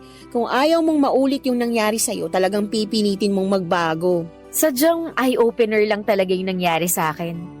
Salamat pala na hindi mo ko iniwan the past year. Sinamahan mo ko sa laban ko. Para saan pa't naging magkaibigan tayo kung tatalikunan kita sa mga araw na kailangan mo ng suporta, 'di ba? Yung sinasabing walang iwanan sa hirap at ginhawa, hindi lang para sa mag-asawa yun, para rin yun sa mga magkakaibigan. Mabuti na lang talaga naging kaibigan kita. Kahit gaano kasama ugali ko, may nanatiling tao sa tabi ko. Ako lang din naman kasi nakakaintindi sa ugali mo eh. Ako lang yung nakakatagal. Sinabi mo pa. Pero may kailangan pa tayong i-celebrate ngayon. Ano? Kanina ko pa binabalandra sa'yo to eh, pero hindi mo napapansin. Tingnan mo tong nasa daliri ko. Bakit? Ano ba yan? Oh my gosh, Sing-Sing! Nag-propose na sa'yo yung boyfriend mo? Oo, engaged na kami! Congrats, Mona! Kailan pa? 2 days ago. Bakit ngayon ko lang to nalaman? 2 araw ka na palang engaged, hindi ko man lang alam? Wala namang nakakaalam eh. Ikaw pa lang yung pinagsabihan ko. Siyempre, sa'yo ko unang sasabihin. Mas nauna ka pa nga kaysa sa pamilya ko eh. Paano siya nag-propose? Ginawa ba niya yung long-time fantasy proposal mo? Yung luluhod siya sa harap ko habang napapalibutan kami ng red roses? Oo, yun nga. Hindi, pero mas romantic yung ginawa niya. Paano? Kwento mo dali. 2 days ago, sinundo niya ako sa work. Nag-mall kami, kumain sa restaurant, tapos binili niya ako ng dress. Dress? Para saan naman yung dress? Magpo-photoshoot daw kami para sa anniversary namin. Teka, next week pa yung anniversary nyo, di ba? Oo, gusto daw niyang mag-post ng picture naming dalawa kaya naisipan niya magpa-photoshoot. Then, pagka-uwi namin sa apartment niya, nakaayos na lahat. May mga flower, may kandila, may balloons pa. Siyempre, photoshoot nga kaya expected ko na may props, 'di ba? Hindi ko alam, proposal na pala yung nangyayari. Paano nga siya nag-propose during photoshoot? Oo, nakailang takes na kami nung sinabi niya. Gusto raw niya akong kunan ng nakatalikod. Eh di, tumalikod ako. Pagtalikod, wala akong mantay na flash ng camera. Pagharap ko, nakaluhod na siya tsaka may hawak ng singsing. Oh my gosh! Kinikilig ako! Ang nakakatawa, hindi pa man siya nagsasalita. Umiiyak na siya. As in? Oo. Hindi na nga niya nasabi yung speech na ilang araw na daw niyang prinactice eh. Ang nasabi na lang niya, will you marry me? Dahil sa sobrang kaba. Sana all ikakasal na. Gawin mo akong maid of honor ha. Kung hindi, magtatampo talaga ako. Sino pa bang magiging maid of honor ko kundi ikaw? Kaya nga nalampasan mo yung cancer mo eh, kasi magiging maid of honor pa kita eh. May date na ba yung kasal? Wala pa, pero most likely this year na. Agad-agad? Ba't pa namin patatagalin? Eh sa edad kong to, wala na akong kailangang antayin pa. Ano pang ginagawa mo? Eh di magplano na tayo ng kasal. Ngayon na? Bakit naman hindi? Simula noon ay sunod-sunod na ang mga magagandang bagay na nangyari sa buhay ko. Para bang simula noong binago ko ang pananaw ko sa mundo ay naging maganda na rin ang pasok ng mga bagay-bagay sa buhay ko. Kaso nga lang, kasabay nito ay nawalay sa akin ang isa sa mga pinakamahalagang tao sa buhay ko. Si Mona. Understandable naman Papa Dudut na hindi forever mananatili sa tabi ko si Mona bilang kaibigan. Tatanda rin kami at magkakaroon ng kanya-kanyang pamilya, kanya-kanyang buhay kung saan ay hindi na namin kakailanganin pa ang isa't isa. Noong ikinasal si Mona sa kanyang asawa at bumuo sila ng sarili nilang pamilya, ay unti-unti kami nagkaroon ng falling out. Naging busy ako noon sa bago kong buhay, samantalang naging busy din siya sa bago niyang mundo. Magkaibigan pa rin naman kami, nakakapag-usap pa rin kami maya't maya at nagkikita kapag may mga importanteng okasyon sa buhay namin. Pero hindi na ito katulad ng dati, Papa Dudut. Siguro'y ganon talaga ang buhay. May mga taong ganon man kaimportante para sa atin ay mawawalay din sila mula sa atin at maintindihan ko naman yon. Sa mga sumunod na taon ay tuluyan nang tumigil ang ugnayan namin ni Mona, lalo na noong lumipat na siya sa Rizal. Saka ko na lang noon naramdaman ang kawalan ni Mona noong isang masamang balita na naman. Ang biglang bumagsak mula sa buhay ko at wala akong kaibigan na matakbuhan noon. Papa Dudut, pagkalipas kasi ng 5 taon, ay muli akong nakaramdam ng mga sintomas ng lung cancer. Ang sakit na minsan ko nang tinalo at nilabanan. Barangay Love Stories. Barangay Love Stories. Kinumpirma ng sarili kong doktor ang pagbabalik ng cancer sa katawan ko, Papa Dudut. Sa pagkakataong yun ay hindi katulad noong naunang findings. Mas aggressive na raw ang cancer sa lungs ko. Noong panahong yun ay feeling ko ay tinidor ako ng mundo. Alam kong ginawa ko ang lahat para baguhin ang buhay ko. Ginawa ko ang lahat para maging healthy ako sa nagdaang taon, pero sa huli bumalik pa rin ang cancer. Noong nalaman ko ang balita ay agad akong naghanap ng makakaramay. Nalungkot at nagulat ang mga kamag-anak ko noong nalaman nilang bumalik ang cancer ko. Pero ang pakikiramay at pag-comfort nila sa akin ay hindi naging sapat. Naisip kong i-message si Mona para kumustahin siya. Noong time na yon at halos 2 taon na rin kaming walang contact sa isa't isa. Ang huling message ko sa kanya ay noong binati ko siya ng happy birthday. Ilang araw bago ako nakatanggap ng reply mula kay Mona at noong nalaman niyang may dala akong masamang balita, pinagalitan niya ako. Dahil hinala niya ay bumalik na naman ako sa paninigarilyo. Pero nung sinabi ko na never ako nagyosi simula noong nagka-cancer ako, ay sa kanya ako inimbita sa bahay nila. Matagal na panahon na akong hindi nakakadalaw sa bahay nila Mona. Ang huli ay noong nanganak ito bago pa nagka-pandemic. Bumiyahe ako papunta sa Rizal para muling makita ang kaibigan ko. Pero nagulat ako nung nakita ko ang itsura ni Mona na ilang taong ko nang hindi nasisilayan, Papa Dudut.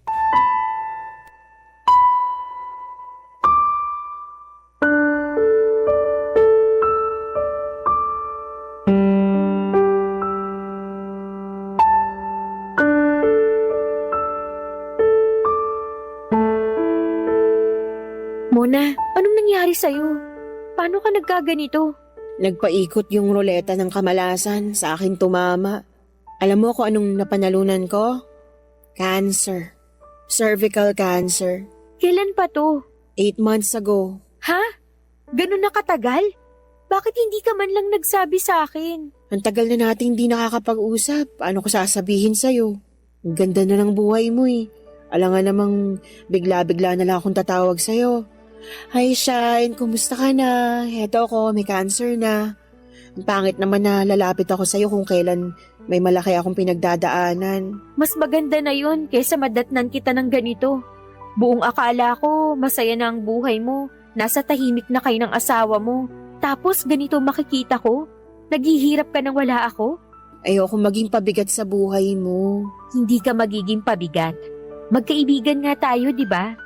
Magkasama sa hirap at ginhawa.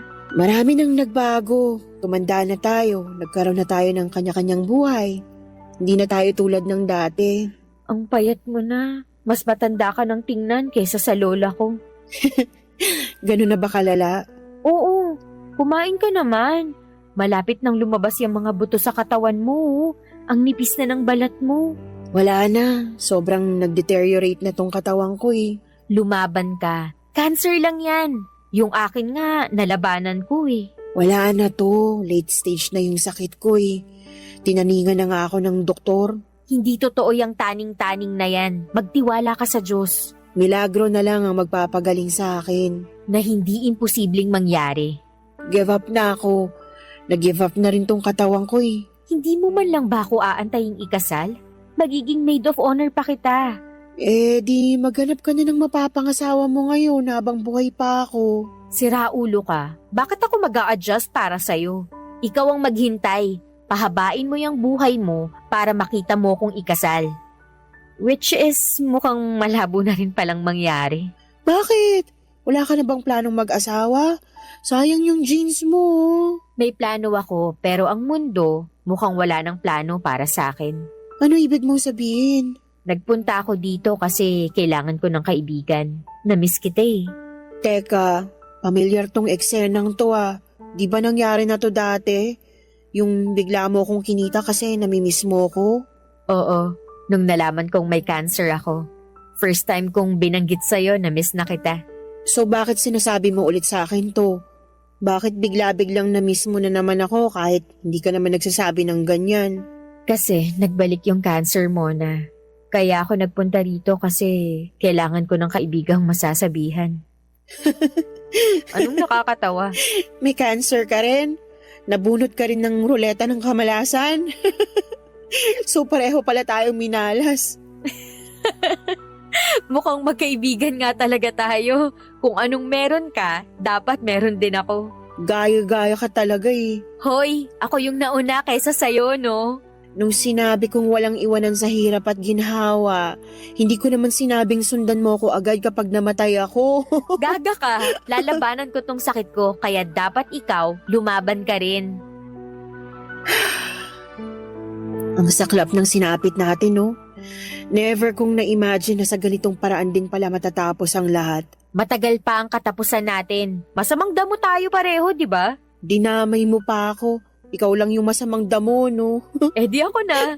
Dapat maging masamang damo ka na rin para matagal ka pang mamamatay. Kahit kailan talaga wala ka pa rin pinagbago. Oo nga eh. Heto, may cancer pa rin. Parehas lang naman pala tayo. Dapat pala, kinumusta kita tapos kapag binalita mo sa aking may cancer ka ulit, ang isasagot ko, same. Lokaret, my gosh. Bakit natin ginagawang joke tong sakit na to? Kesa naman iyakan, tawanan na lang natin. Ganun na nga ang nangyari, tinawanan na lang namin ni Mona ang naging takbo ng buhay namin. Sa dami ng problemang pinagdaanan naming dalawa ay cancer pa talaga ang makakadali sa amin. Noong araw na yon ay imbes na maging malungkot dahil sa mga sakit namin ay nagbalik tanaw na lamang kami sa mga hindi malilimutang alaala naming dalawa bilang magkaibigan sa mga nagdaang taon. Papadudot, hindi siguro kayo maniniwala kung sasabihin ko sa inyong magkaaway kami dati ni Mona. High school lang kami noon at nasa magkaibang section. Nasa star section si Mona samantalang ako ay nasa pangalawa. Pangarap ko noong mapunta sa star section kaya ginawa kong lahat para tumaas ang grado ko. Sinasalihan ko ang lahat ng extracurricular activities sa eskwelahan at karaniwan si Mona ang mga nakakalaban ko. Pero dahil mas matalino siya kesa sa akin, ako ang laging talunan. Naging insecure ako sa kanya pero hindi ko alam na insecure din pala siya sa akin. Dahil mas magaling ako sa ibang activities katulad ng sports at pagsayaw. Minsan na rin kami naglaban sa pageant at tinalo ko siya. Simula noon ay nagkaroon na kami ng kompetisyon mula sa isa't isa. Nagkahiwalay ang landas namin after high school hanggang sa muli kaming magkita makalipas ang halos 10 taon. Naging magkatrabaho kami sa isang hardware company kung saan nagkaroon kami ng power tripper na boss. Kung noong high school ay magkaaway kami sa trabaho ay naging magkakampi kami ni Mona laban sa boss naming Sinto-Sinto. Doon na nga po nagsimula ang pagkakaibigan namin at simula noon ay naging katuwang namin ang bawat isa sa mga pagsubok na dumating sa buhay namin at ang pinakamalala na sigurong pagsubok para sa amin ay ang pagkakaroon ng cancer, papadudot.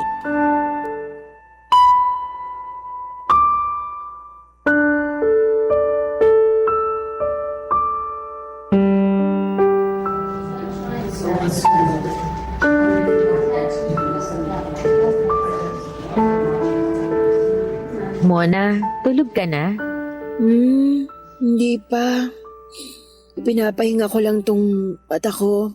Sabihin mo lang kung gusto mong magpahinga para maiwan kita, hindi kita maabala. Huwag kang umalis. Araw-araw na nga ako nakahiga, pagpapahingahin mo pa ako. After nito, hindi na ako gigising pa kaya susulitin ko na tong natitirang oras ko. Gabi na rin kasi, dapat masunod natin yung oras ng pahinga mo. Pagbigyan mo na ako. Gusto ko magpuyat katulad ng dati nating ginagawa. Yung nagchichismisan tayo hanggang madaling araw? Oo. Gusto kong balikan yung mga araw na yun. Gusto ko na puro happy memories ang nasa utak ko bago ako mamatay. Ano bang gusto mong pagkwentuhan natin? Yung love life mo. Wala ka na ba talagang planong mag-asawa? Te, busy pa ako sa sakit ko. Wala akong time para sa love life na yan. Nakafocus ako ngayon sa baga ko, hindi sa puso. Sayang naman kung di ka makakapag-asawa. Mas sayang kung mamamatay na ako ngayon. Ano yun? Sasabayan kita? Oo, pero sabay nating tsikahin si San Pedro. Sira, parang ewan to. Tanda mo pa nung bata pa tayo, lagi tayo magkaribal sa school. Oo, ikaw laging nakakatapat ko sa lahat ng bagay. Ikaw yung laging nauuna. Ikaw yung laging nananalo. Lagi na lang. Feeling ko nga, dinadaya mo ako nun eh. Mas magaling lang talaga ako kaysa sa'yo. Natotoo naman. Tanggap ko naman na yun. Pati nga sa buhay, ikaw rin mauuna eh. Ayaw mo talagang magpatalo, no? Ako unang nagkasakit, pero ikaw unang mawawala. Ano kaya yun? Ganun talaga. At least, kapag nawala na ako, wala ka nang magiging karibal sa buhay. Hindi naman nakaribal ang turing ko sa'yo ngayon eh. Simula nung naging magkaibigan tayo, kapatid na ang naging turing ko sa'yo. Yung mga eksena natin nung bata tayo, yun yung nagbigay ng spice sa pagkakaibigan natin. Malaking pinapasalamat ko sa Diyos kasi nauwi yung tunggalian natin sa pagkakaibigan. Isa ka sa mga tao sa buhay ko na hindi ko makakalimutan. Ako rin naman. Malaki ang naging parte mo sa buhay ko na kung hindi ka dumating, paniguradong hindi ako magiging buo. Akala ko nga noon haabot tayo ng senior tapos Ang gagawin na lang natin sa buhay magchismisan kapag pareho na tayong kulubot at namumuti ng buhok. Ang saklap ng buhay natin, no? Ang daya. Parang hindi man lang tayo aabot ng 50. Ito yung nakatadhana para sa atin eh. Tatanggapin na lang ba natin tong kapalaran nating to? Ako tanggap ko na. Matagal ko nang tinanggap na anumang oras mamamaalam na ako sa mundong to. Ikaw, malakas ka pa. Kaya mo pang lumaban. Sa ngayon, kaya ko pa kasi malakas pa ako. Pero paano sa mga susunod na araw, na buwan? Di ko nga alam kung aabot pa ba ako sa susunod na taon eh. Masamang damo ka, diba? Masamang damo na nalalanta na.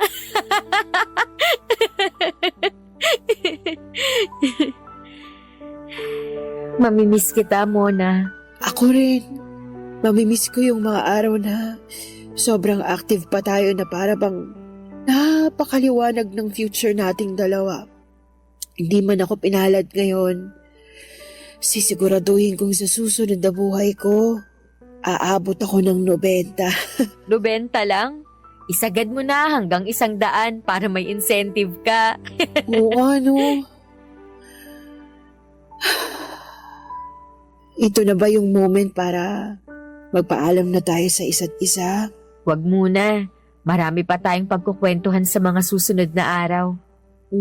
Hindi ko hawak ang oras ko kaya mas maganda yung nagpapaalam na ako. Baka mamaya sa eulogy ko, banggitin mo na di man lang ako nagpaalam sa'yo kaya magpapaalam na ako sa'yo ngayon pa lang. Ang pangit naman nung magpapaalam. Ano ba dapat? Kita-kits na lang. Kita-kita na lang tayo sa kabilang buhay. Di kita-kits. Pero wag mong madaliin ha. Mahaba naman pasensya ko eh. Maaantay kita doon kahit gaano pa katagal na manatili ka dito sa mundo. Promise mo sa akin na lalabanan mo tong sakit mo katulad nung dati. Oo, promise. Promise yan ha. Mumultuhin talaga kita kapag sumunod ka agad sa akin. Oo, promise nga. Isang buwan matapos ang pag-uusap namin yon ni Mona ay tuluyan nang bumigay ang katawan nito, Papa Dudut. Noong ko napagtanto na sobrang bilis din pala ng panahon. Tandang-tanda ko pa noong una kong nakita si Mona, 12 years old lamang ako noon. Maliit siyang babae, maikli rin ang buhok, tahimik pero palaban. Hindi ko inaasahan na ang matalino, mabait at masiyahing si Mona ay hindi man lang aabot sa 50. Hindi ko nga rin alam kung maging ako ay aabot din sa ganong edad, pero sa kabutihang palad ay gumana naman ang mga treatment ko. Sa tulong ng chemo ay nalampasan ko ang taning na ibinigay sa akin ng mga doktor. Pero sa kabila ng magandang balita ay ramdam ko na noon ang panghihina ng katawan ko. Hindi na ako katulad ng dati at hindi ko na nagagawa ang mga bagay na araw-araw kong ginagawa noon. Papadudod kung ako ang tatanungin ay hindi na ako natatakot mamatay.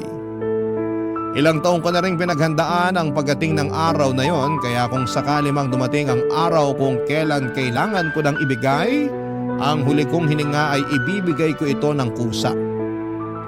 Hindi ako natatakot mamatay dahil alam kong may best friend akong naghihintay sa akin sa kabilang buhay. Tanggap ko man ang paparating na kamatayan, hindi pa rin naman ako nawala ng pag-asa. Nagpatuloy ako sa paglaban sa sakit ko dahil alam kong ito ang gustong mangyari ng mga taong nagmamahal sa akin. Ang lumaban ako. Kaya hanggat tumitibok pa ang puso ko ay hindi ako titigil sa pagpapatuloy ng buhay. Hindi ko alam kung hanggang kailan ang itatagal ng buhay na pinahiram sa akin. Pero hanggat nabubuhay ako ay gagamitin ko ang nalalabing oras ko sa mundong ito para makatulong, magbigay ng inspirasyon at magbahagi ng kabutihan sa kapwa ko. Maraming salamat po, Papa Dudut, and more power sa inyong programa. Ang inyong forever, kapuso at kabarangay, araw-araw, Shine.